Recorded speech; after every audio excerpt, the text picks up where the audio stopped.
Alright, so today I'm going to be walking you through how I edited this particular photo here that I took of our obscene gas prices.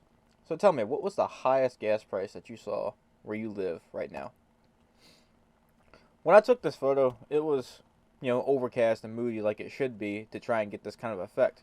But you can see the colors are completely different. So what I wanted to go for here was kind of a wasteland look.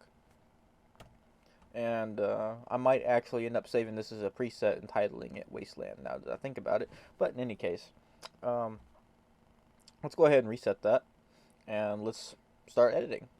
So first thing I'm going to do is I'm come down here to Calibration and immediately start shifting tones towards teal and orange. I'm going to bring the saturation down, and I'm going to take my greens and push them more towards blues. And I might add just a little bit of green to the shadows. Okay. Then I'm going to come up here to my basic, and we're going to rack the contrast up a little bit. I'm going to take highlights down a smidgen, shadows up, white point up. Actually, I'm going to take that way up and drop the highlights. What bringing the whites up over the highlights does is the highlights makes the brightest parts of your image brighter, and the highlights are like your mid-tone bright points, and shadows are your mid-tone dark points, and then your blacks are your darkest blacks. So we're only going to take blacks down just a smidge, about like that. Now from here, I'm actually going to drop the clarity down a little bit, which is going to give it that kind of soft, diffused glow like we have right here. This just looks really nice and diffused and clean. And I'm not going to do anything else with that.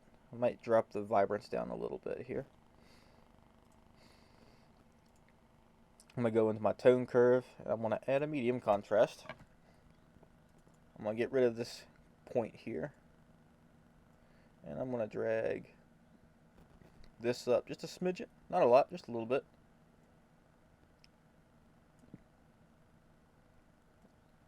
And bring our white point up some.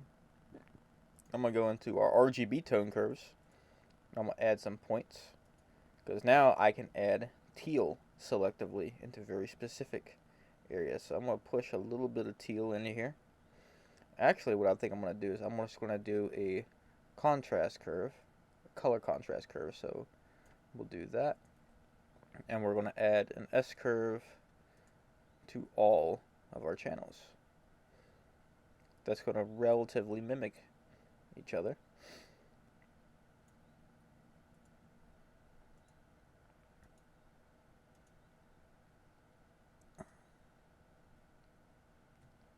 Okay, I'm going to come down to HSL sliders, and I'm going to go straight to my hue, to my blue, and I'm going to push that a little bit more towards teal. And aquas, I'm going to push more towards green. That stands out and that flows a little bit better. Reds are fine where they are. I'm going to take the saturation, and I'm going to bring the saturation of the red down just a hair. Same thing with the blues. Bring it down just a hair. And I'm going to leave my aquas up. I'm going to go to luminance, and I'm going to up the luminance of the red, because I want the red of this particular sign here to pop. And our blues, oh yeah, I'm going to leave it, right about there. Now I'm going to come down to the color grading, and I'm going to add a turquoisey tealy kind of color into the shadows here. Bring that down. I'm going to add some warmer tones directly to the highlights. And then here, that looks pretty close. That looks good. Now we've got this kind of nuclear, radioactive-y looking green. I'm going to add just a slight vignette here. Increase the feather on that. Come back up. Now I'm going to work on my basic sliders some more. Pick the blacks up. Pick the shadows up. Put a little bit more detail in there. I'm going to take my highlights. I'm going to drag them down, then back up. Right about there. That looks great. Overall, this looks pretty good. I'm going to come up in here to my crop tool, and I'm going to just straighten this out a little bit. Something to this effect right here. That looks a lot better. And I'm also going to make this a 8x10. Actually, nope, that takes too much out of the image. So let's go back to original and leave it just like that. Now, I think there's a little too much green in here actually, so what I can do is I come in here to the tint, and I can just turn the tint up a little bit in the magentas, and magenta is going to counteract the greens. So about 15 works pretty good there.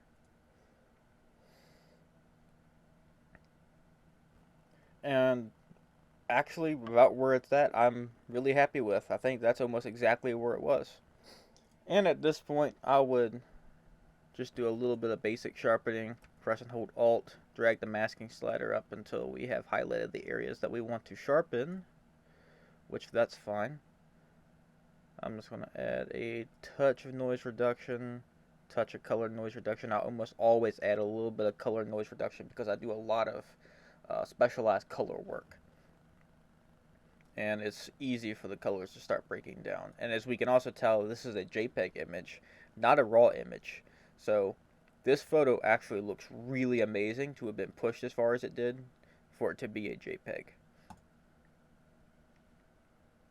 Alright, so I think I'm done with this photo. I hope you enjoyed that, and you'll hopefully be able to mimic an effect kind of like this on your images. Again, remember, when we're shooting dark, moody, and dramatic looking photos, we want to shoot for that condition. So this is overcast, stormy, dreary. That's when it's going to look the best.